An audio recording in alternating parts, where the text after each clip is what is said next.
Hello, everyone. Thank you for your patience. So I call this meeting to order, and the roll call has been taken by the clerk.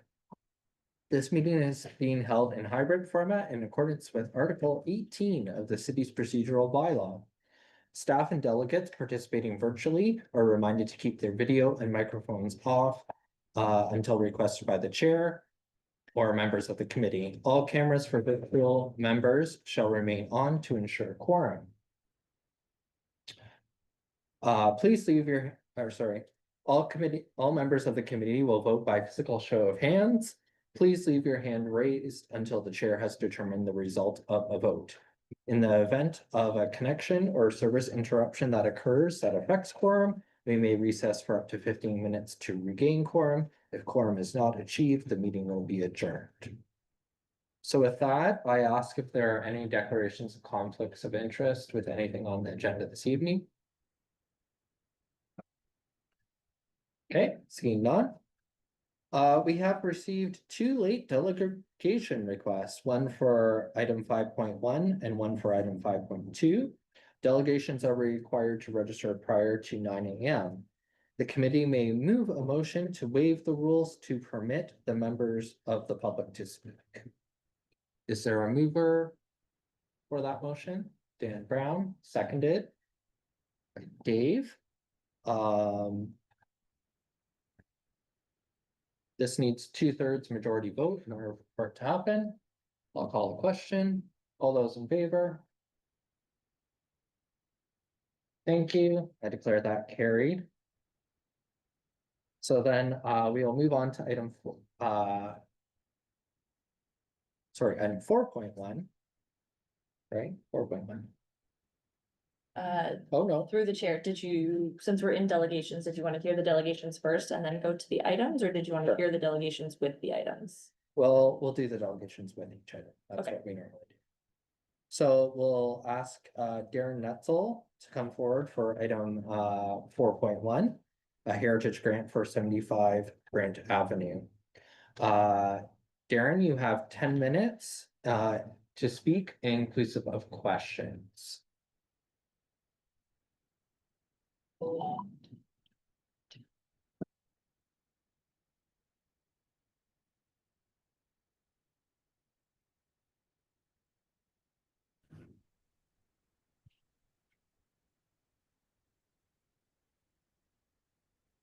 there we go, Darren. Hello there.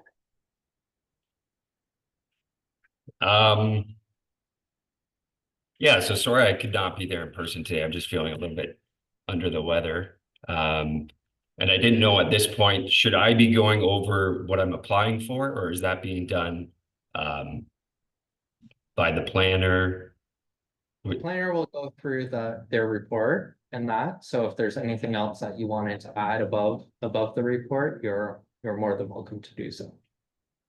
Okay, above the report, I don't know if there's anything necessarily that I have to add. I just wanted to be here to give any kind of clarifications to that report, and anything if you needed to know any of the details about the door that I'm looking to have replaced in the door system, and also just that this won't be the only investment in this property, and I'm very excited about restoring it and bringing back some other elements to it as well. So this won't be kind of a one and done, just the door, and have the rest of the building kind of sit as is. I plan to kind of continue to invest in the building and have this as my business operation for the next 35 years, I hope. So I just want to start by that, and then hopefully if there are questions, I can further clarify after the report.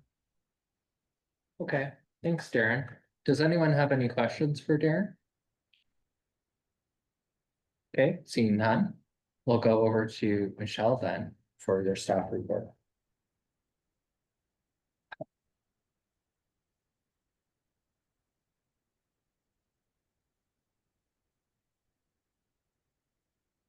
All right, thank you, Chair.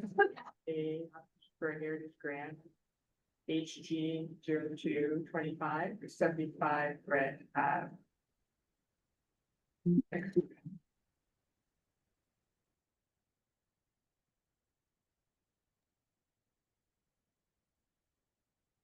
So this property is part of the Brant Avenue Conservation District, designated under Part 5 of the Ontario Heritage Act and by bylaw 239-88. Next slide.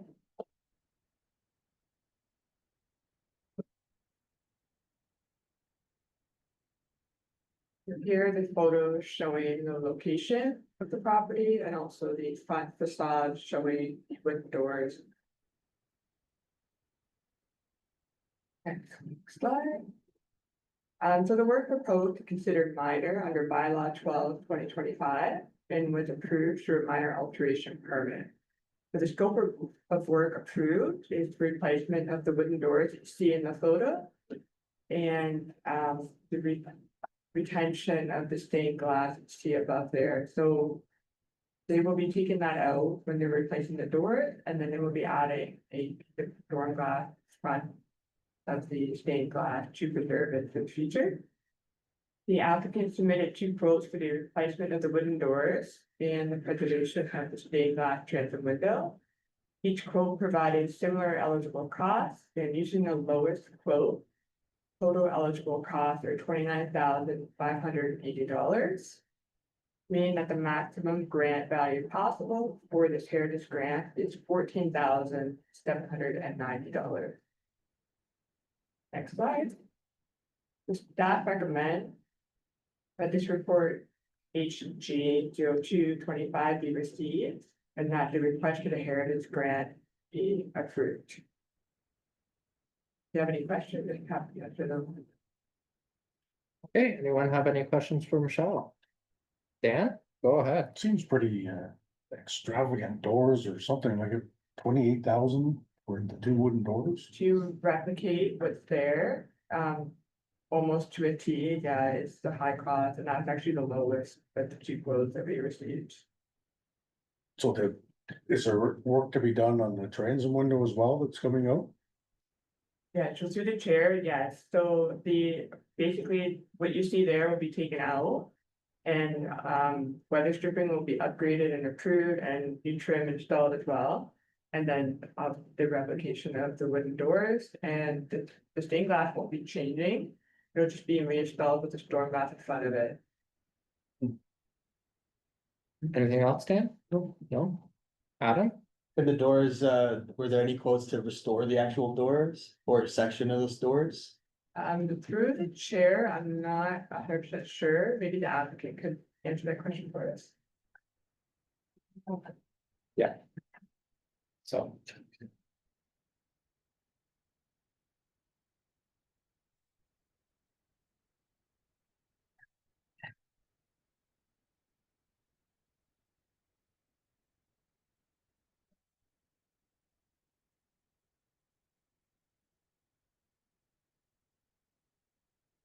We're just waiting for the applicant to come back to answer that question. Yeah, sorry, I think I have permission. Can you hear me now? Yeah. Okay. Yeah.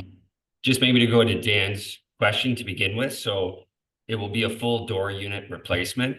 And it's going to be white oak, which is obviously a costly wood, but that is what is there right now and needs to be kind of restored that way or replicated that way. So that's definitely part of it as well. It's fully custom.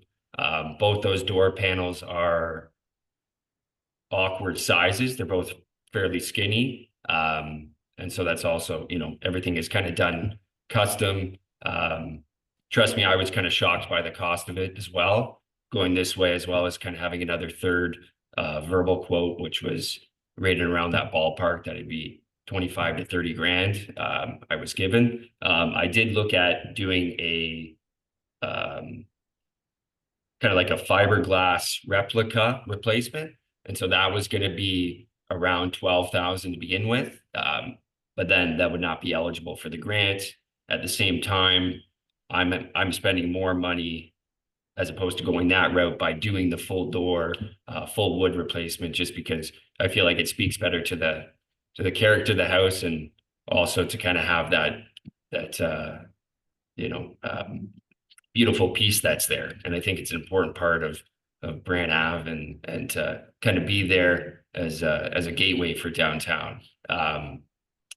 And then to speak to potentially restoring the doors. Both the door quotes that I got, they said that they're too far gone. There's kind of holes that you can, if you're able to maybe go back to that picture, there's various holes where I guess that paneling is, as well as where the windows are. The hardware, where the hardware goes is shot. And so there's not really an ability to restore them. Okay, that answers your questions. I saw Beth first. It's okay. I was gonna ask about the wood type. The Okay. answers are great.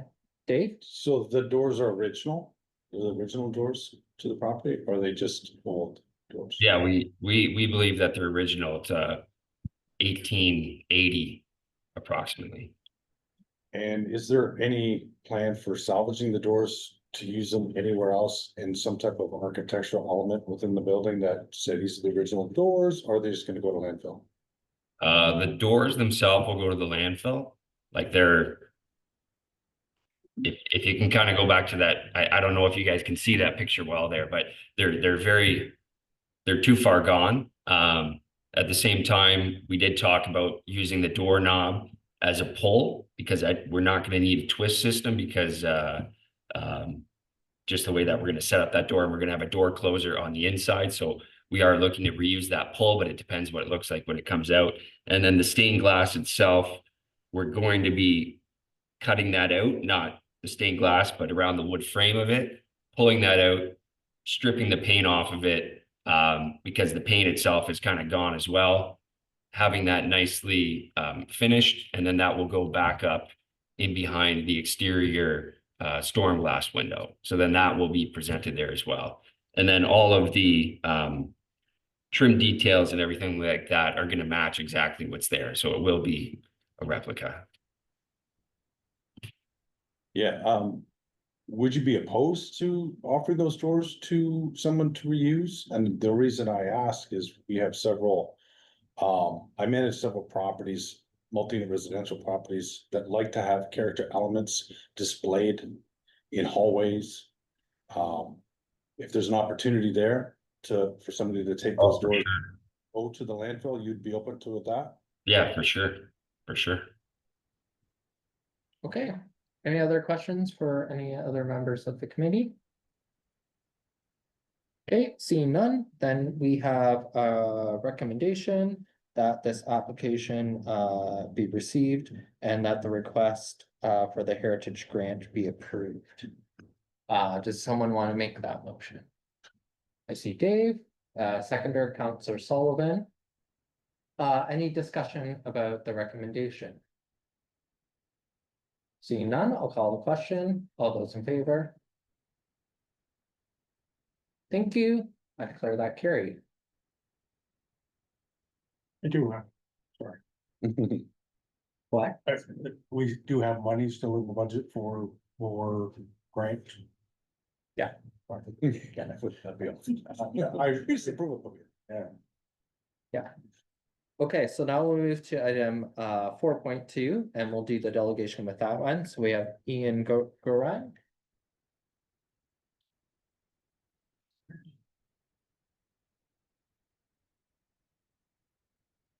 We'll see if we can get Ian in here.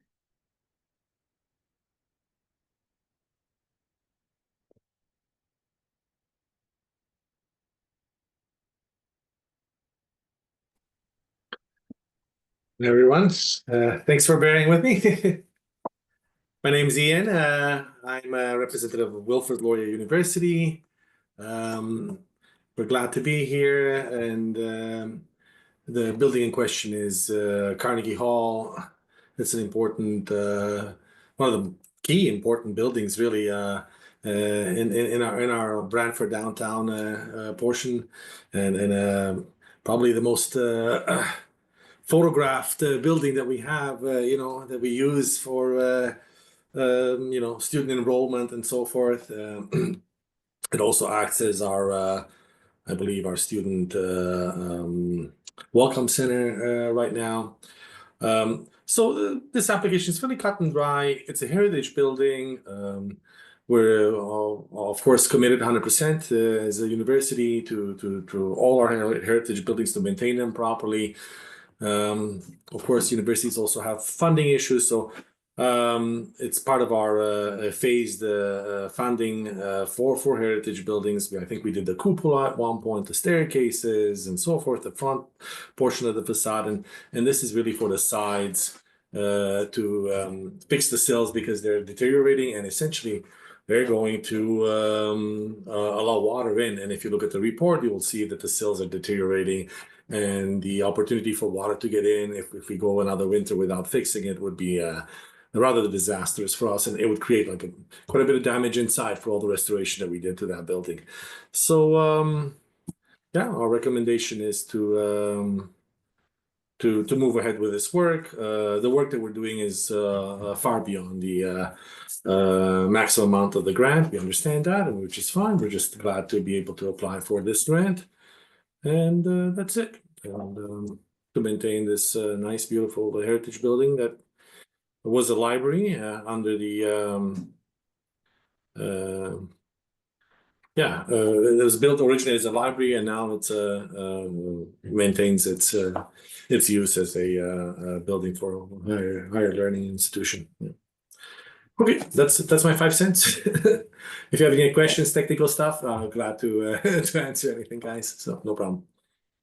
Any questions for the applicant? I have one. I'm looking in the report of the pictures that were supplied by you. It says about some of the elements on the north side of the building. And which is where you're replacing the sills. And I just noticed in the picture, there's a whole bunch of snow that has been shoved there, probably during the winter. And it looks like another one of the sills has been chipped possibly by snow clearing or something of that nature. So are you thinking about changing some of your, snow removal maintenance practices to help protect the building further so that this type of damage doesn't happen or continue to happen? Good. Yeah, can you hear me? I think you're referring to the picture on page 27 of the report, right? 27 of 77. Yeah. So that picture, we our grounds usually it's a manual portion. They maintain a path around the building just to make sure that water is away from the building. Most of the deterioration that you see, so I know that that's a good point, that if a small Kubota tractor or something like that goes around there and hits it, yes, it could damage it, but the damages are not by that. They're really it's a stucco that we used originally, and it's just crumbling. It's coming apart, and we need to replace those sills with stone ones instead of the stucco version that was originally used. So I don't think our operations department has we don't usually drive a tractor around the building, and the restoration is not just the north side, is north side and north, south side and east side. There's the sills that we're replacing on 3 sides. I used to work downtown, and I often would walk past that building or through those and I know that there's often cars parked along there or next to the building as well. So it could be something that occurs through, no one intentionally doing it, but it is something that can happen. Yeah, they're higher up. They're like almost at like 3 feet. I don't think any of the deterioration that you see right now, it's not because it's just at the lower level. It's at the top level, at the lower level. It's consistent throughout the building. So I'm not saying that couldn't happen. Yes, it's a valid point. Good point. We could put more bollards around the building if that becomes an issue, by all means, to protect the walls. But It's a deterioration of age, and it's happening on the top floor as well as the lower levels, if you see the report pictures. In fact, some of the top level sills are in worse condition than the lower levels in a lot of them. So, Okay, any other questions for our applicant? Seeing none, we'll go to Michelle for your report.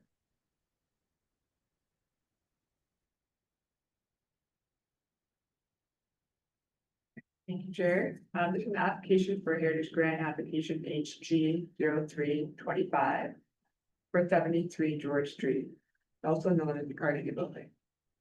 Next slide. So the property designated under Part 4 of the Ontario Heritage Act under bylaw 136-7E, situated alongside the Victoria Park Square Heritage Conservation District. Building is used by the Brantford campus through to Wilfrid Laurier University. Next slide. So here photos showing the location and the front facade of 73 George Street. Next slide. The applicant will be replacing the concrete windowsills on the side and the rear of the building and replacing them with granite windowsills. Additionally, some exploratory work will be conducted to inspect the window lintels. The Heritage Committee approved the proposed alterations in April 2024 under application HA 0224. Next slide. Here's a photo showing the windowsills that will be replaced. The work will be done on the sides and the back facade, and no work is proposed for the street facing facade. Next slide. Here's a photo showing the location of the exploratory work. I believe there's 3 locations. To determine the condition of the steel lintels, the applicant submitted 5 bids from a tender for the work, with the lowest bid being $121,200. Maximum grant value possible for Heritage Grant application HG 0325 is $20,000. Next slide. The staff recommend that this report be received and that the Heritage Grant application HG 0325 for 73 George Street be approved. You have to answer any questions. Okay, questions from members of the committee, Bev? I'm just confused. So they're doing both the lintels and the sills? So During they're this- through the chair, they're replacing the window sills and then the lintels are doing some exploratory work. And when they do that, they're gonna be taking the bricks out, having a look, and then putting the bricks back. So at this time, they're not replacing the lintels, they're just having a look. Okay. Any other questions, Dan? I remember talking about this when I came up before. Are they also looking at the water runoff from the roof coming down the brick and onto the sills? Or they do, I know they're looking at the bricks, but I think there's water damage happening from the runoff. Through the chair, I'm not 100% sure. I do know that the lintel damage is likely due to water damage. Maybe the applicant could further answer that. I'd like to hear if they're looking after the water problem first. Yeah, okay, we'll get him back in.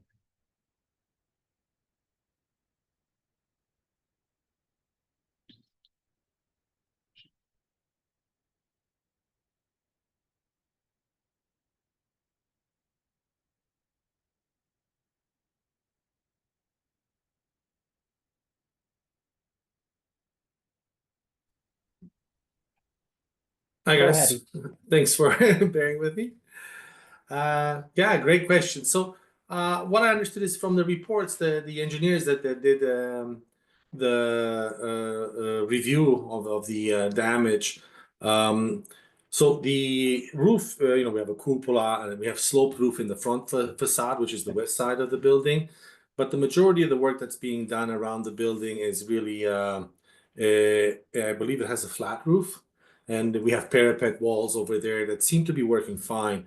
Some of the issues that they found, it was that the sills, usually, we point the sills at least 2% away from the windows. and they were somewhere placed flat, so that they weren't really allowing water to get away from it. It was like kind of adjacent to the flat to the window. So the new installation will make sure that we have at least a minimum 2% slope on all lintels. That's per code and everything too.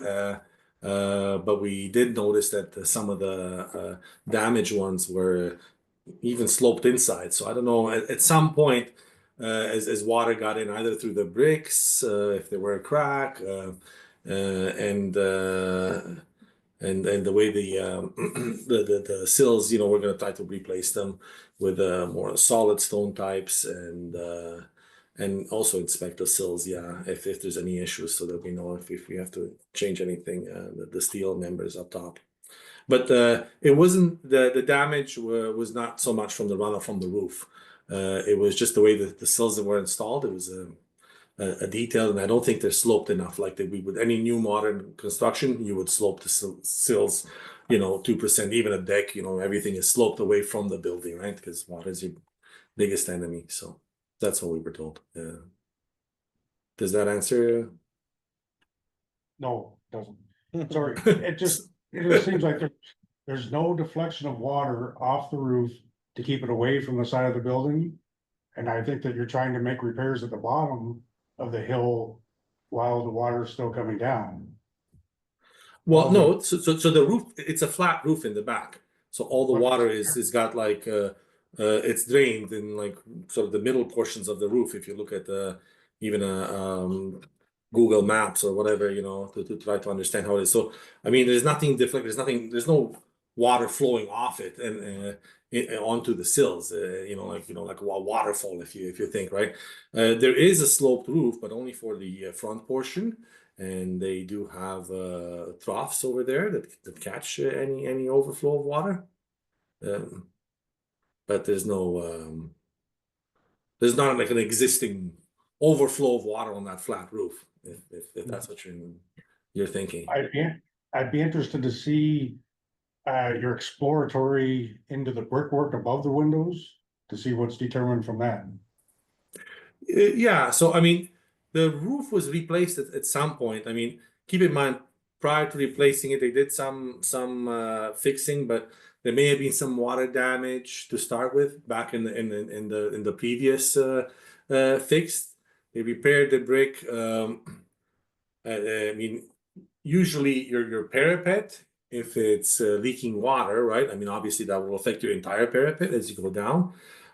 So the roof is not in terrible shape over there. It still has some useful life in it. We usually go 20 years, 25 years, and we replace the roofs and the parapets again. But this was not a result of like water flowing down the brick and then just affecting the sills. It's just the way the sills were installed. They were installed straight or even leaning in, opposed to having that 2% or more leaning away from the windows. It's what we were told. And they're independent engineers, third party. So Yeah. Do you know the age of the roof or when it was last replaced? Has Laurier ever replaced the roof since you've been there? yeah. I mean, I'm a little bit more new to Laurier. I'm a director of planning, design, and construction, but my department did replace it, I think, prior to my coming. I believe it's under 20 years old, the roof. They did some work on the cupola over there as well. So we have our typically our roofing programs are listed, more than 25 years we start replacing roofs on all our buildings, but especially on heritage ones, we try to do a little bit better job than that. So we look at it, they get reviewed every 3-4 years to see if there's any issues. There hasn't been any like water damage inside the building, strangely enough, or even by the windows. It's actually pretty good. There's no mold, there's no it's just the exterior portion though is deteriorating, and we need to replace those cells. So Okay, thank you. Beth, you have another question? Yeah, are the current sills made completely out of concrete? Is that a contributing factor in how they're not holding up? These are, I guess, when they installed the sills originally, I'm not sure if the rebars were a little bit too close to the surface of the concrete. So then once the concrete deteriorates with time, those rebars started rusting, maybe a little bit faster than a normal newer concrete sill would exhibit. We're also looking at having solid granite sills installed as well. So that's an option. We'll see what the extra is with the general contractor. Okay, any other questions for staff? Two. I have one, stemming off of the last one. So how much money do we have left in our Heritage Grant budget allocation for this year? If this application is approved, there's less than $20,000 remaining. In this year's? Yeah. Okay, that's interesting. Wasn't there money left over from last year that hadn't been used? Through the share, yes, there was. Okay. They're pretty sure that amount has been used by another applicant in this room.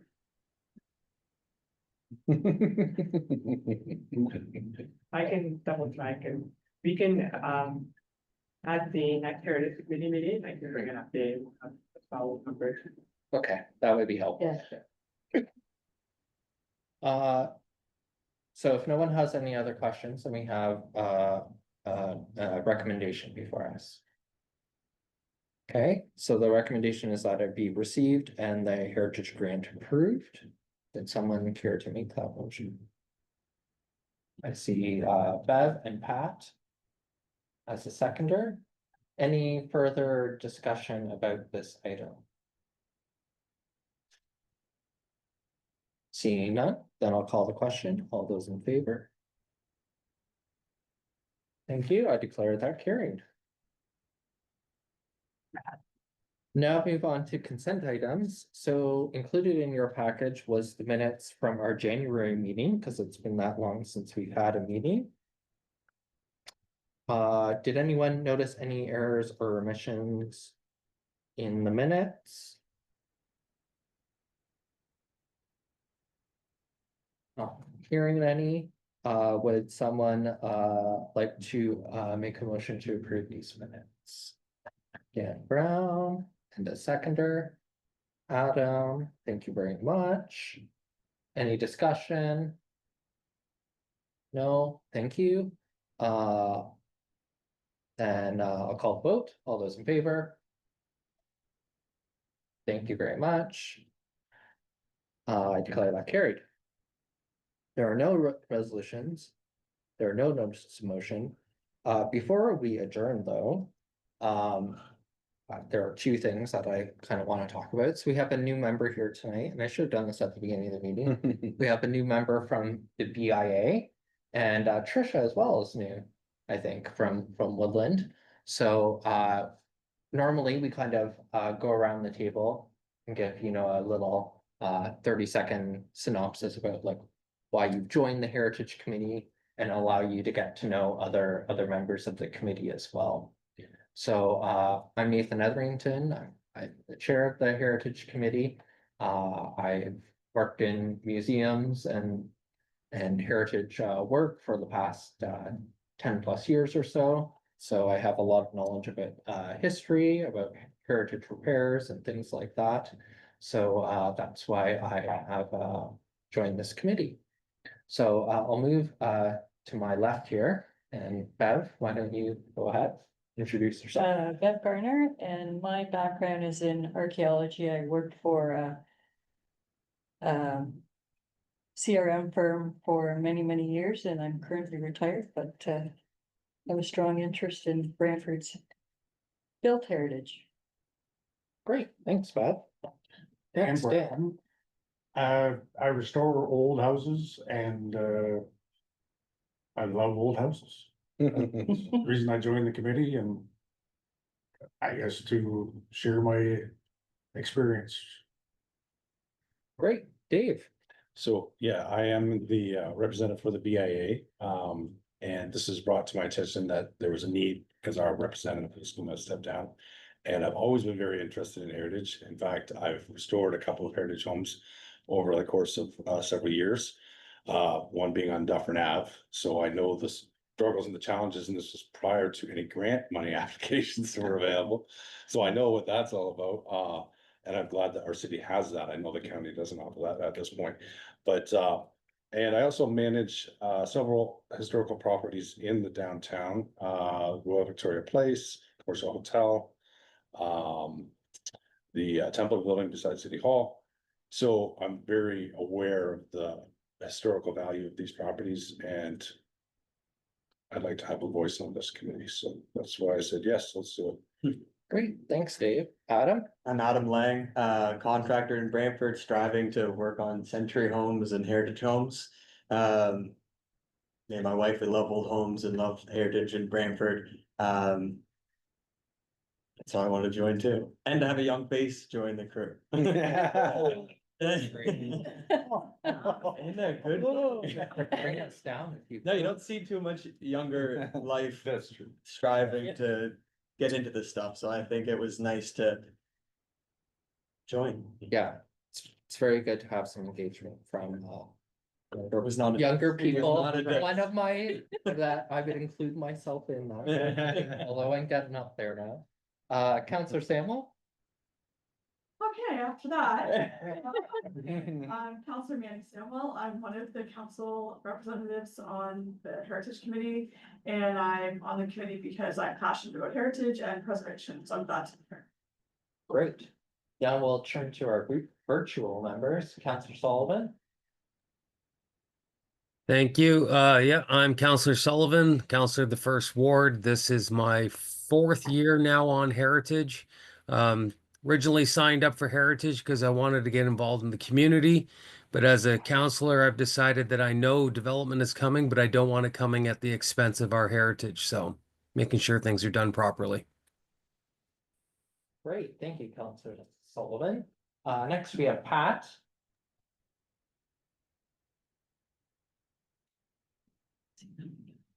Oh, Pat, your microphone isn't working. Can't hear you.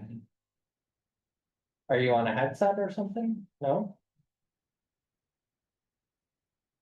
Looks like she is on. Maybe we'll have you speak at the next meeting. Trisha, you wanna go ahead? Sure. So my name is Trisha Kelly. I'm here as the new rep for the Brant Museum and Galleries Association. So I'm the development and marketing manager at the Woodland Cultural Center. And then through my education and work experience, I've worked a lot in heritage, and I also live in the Homedale area. So just a lover of old homes. Great, thank you very much. Hopefully that helps orientate some of our new members to some of the experience around the table. Last Thursday as well, there was a joint heritage committee meeting. And this is something that Norfolk started a number of years ago, and then Brantford hosted the year after. And we may be up possibly for next year or something like that. But I wasn't able to attend the meeting, but I saw a number of other committee members were. So if you had a reflection or something about what you learned at the meeting and you want to share it with the rest of the committee members, that would be helpful. Anything? Dan? Just one of the talkers. I'm not gonna comment on my own talking, but they did have somebody there from the National Trust, talking about insurance. It didn't seem like they knew a lot about insurance problems that we were having as homeowners. They're going back to do more research themselves to find out why we're having so many issues with insurance. So it was kind of, I don't know, in one way, good to know that they're gonna look into it more, but I kind of wish that they knew more about it right now, so. Yeah, that's definitely helpful. We know that we've been hearing that. Hopefully that some of our leadership in action, so to speak. Yeah. Highlighting some of these other people about some of these issues. And I do think that if we're up next for the joint meeting, I think we need some more roundtable time. And not enough of that time was set aside for that. It was one speaker, a little bit of roundtable, and then right into the best speaker, Okay. the young speaker. Anyone else have any reflections from the meeting? Bev, go ahead. Well, it was interesting in that Norfolk has apparently been able to convince their planning staff or whomever their breaths on to provide a letter to present to insurance companies that kind of calms them with respect to insuring an older building. And it would be nice to have that letter ourselves to see what is included in it and to see if we could possibly incorporate that into owners, into what Brantford does for owners of designated heritage buildings. Yeah, I remember this discussion last year. There was Yeah. quite some misunderstanding from insurance companies about insurance for heritage designated properties, thinking that they have to restore everything as it was before any catastrophic damage happened, things like that. It was actually Brant County that had the letter. Oh, I'm sorry. Brandon Cortland. Yeah. He prepared the letter to send to the insurance company. Mhm. So maybe we could get a copy of that just to kind of see what they're sending out to help the homeowners. Mhm.